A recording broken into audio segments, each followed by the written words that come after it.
Hello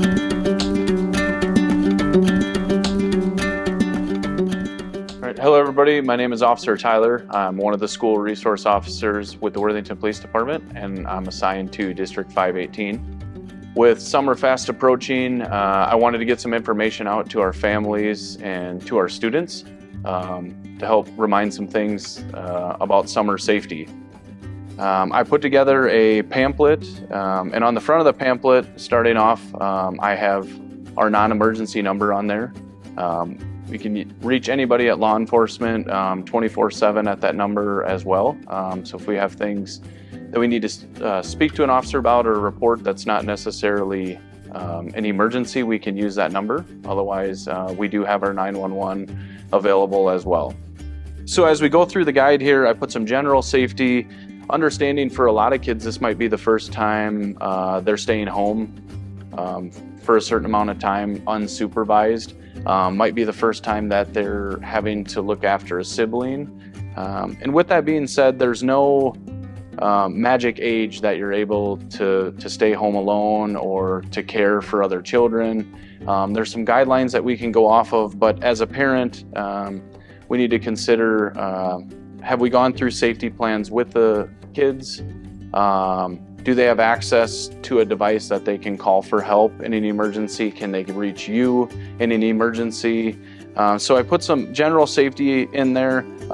It's never too early to start going over things with our kids, teaching them about where we live, what our house number is, and what our street name is, and then learning parent or guardian information. We always encourage and we want our kids to know what our parents' name are, not just that they're mom and dad or whoever their parent or guardian may be, that they know an actual, their name. And it's also really helpful if they know where they work and a phone number that we can reach them. In the event of an emergency or we're trying to contact you as a parent guardian, if we know your place of work, we might be able to reach you there quicker as well. And then some general emergency procedures at home. Teaching things like when fire alarms are going off, we exit the house and where's that safe place we go. In the event of an emergency and we can't call and we need to leave the house and seek help, where is that safe place that our kids can go? And then making sure that wherever you have lined up as that safe place, that the people who reside there are aware that the kids are told that that's a safe place that they can go to in the event of an emergency. And then the use of 911. We always encourage parents to have that conversation with the kids. When is it appropriate to call 911? When is it not? What deems an emergency, what doesn't. So we want those conversations to start at home and be working through that with kids and families. So that in the event of an emergency does arise, it allows us to do our job a lot quicker and more efficient and keep everybody safe. As you continue to go through the guide, I put some information in there on curfew. And what curfew is the time that anybody under the age of 18 has to be home by. The guide has a breakdown of it depending on your age and depending on which day. That's going to change a little bit.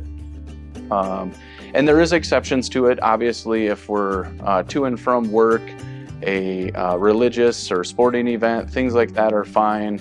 But otherwise, we need to make sure that we're home and that our parents know where we are after the curfew time. A reminder that all of our city parks in Worthington close at 10 p.m. So even if you're allowed to be out past 10 p.m., you're not allowed to be in the city parks past then. And to parents, just a reminder to always have an up-to-date photo of your child. In the event you need to contact law enforcement and need assistance looking for your child, or we need to get things out to the public, having an up-to-date photo allows us to do our job quicker and more efficiently. As we continue to go through the guide, I put things in there for online safety and cell phone safety. Our kids are online more now than they've ever been. Through social media apps and different video games and things of that nature. Just a reminder to be having those conversations with our kids about what we're doing online, who we're speaking to, safety things about not giving out personal information, and communicating with people that we don't know.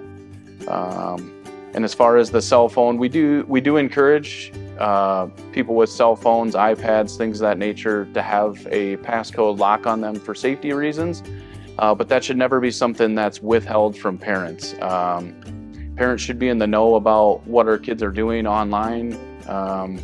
So we want to monitor their activity all of the time. And we should always have those passcodes so that we can monitor that. And to close it out, I put together some things on bike safety on there. Electric scooters and things like that are becoming more and more popular. So we need to make sure that we're wearing a helmet and that we're abiding by traffic laws as well. Things like crosswalks and stop signs we need to be paying attention to. Just because we're on an electric scooter or walking on foot does not mean that we don't have to yield to vehicles and that we can go flying through crosswalks. We need to make sure that we're looking both ways, we're stopping for those stop signs, and we're always encouraging wearing helmets and being cautious. I put a portion in there on what a lot of people refer to as stranger danger, and this kind of goes back to having that open conversation with your kids prior to them staying home alone or any time that they're going to be left unattended, so they know what your expectations as a parent, and things like, what do we do if we're approached by somebody we don't know? Safety things like not taking rides from people that we don't know. And if we are approached or if we're asked to get in a vehicle, things of that nature, what's our expectation for our kids and what do we want them to do next? And to close out the safety guide, I put some things in on water safety. We obviously have Lake Okabena in town, and then we have our new pool. So we're gonna have kids swimming in the lake and swimming at the pool, and having those conversations with our kids to understand we don't have lifeguards at Lake Okabena.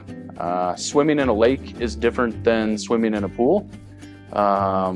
Things like how quickly the contour of the bottom of the lake will drop off at different parts of the lake, and things of that nature. And things like life jackets are not a guarantee. So education around water and swimming lessons is important.